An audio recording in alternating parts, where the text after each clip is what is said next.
The challenge in Stage 4 is built around the controls of the game, specifically that they behave in the exact same way every single time. When you jump, unlike, say, Mega Man or Mario, you can't change the direction of your jump in midair. You're always going straight up and down, forward, or backwards. And the game takes advantage of this in this level by trying to fire fishmen at you from the water at points where it feels that you might be jumping.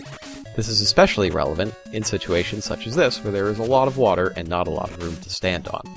Those skulls, by the way, are not room to stand on, despite the fact that they look like very enticing platforms.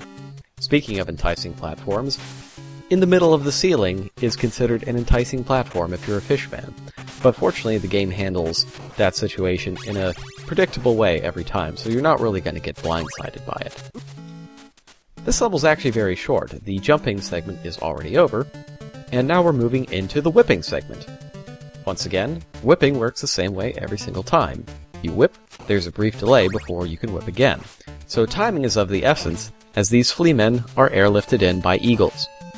First they come one at a time, then two, then one, and then you miss one, and they start piling up and things get hairy pretty fast. Once you miss one fleaman, more are sure to follow, and they also start coming from either direction towards the end. Fortunately for me, that one dropped an invincibility potion, so I can safely ignore the rest of them. This bone dragon would be an issue if you couldn't just walk straight past it. Now we're into the final bit of the level. This is where you respawn if you get killed by the boss, and there's a very good chance that you'll get killed by the boss. As a child, this boss was, actually this was the toughest because I never really made it to Stage 5, where the actual toughest boss is. I didn't beat Castlevania for the first time until I was, in my teenage years. But yeah, you definitely don't want to die here, because with just the knife, there's no way you're going to get past the boss. And you're going to have problems with this guy here, who is relatively well placed.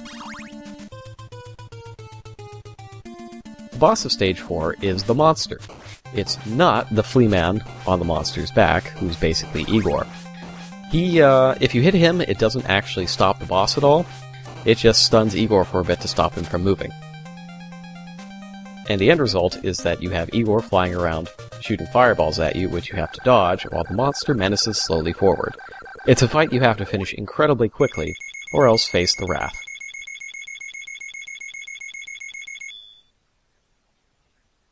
And that's that.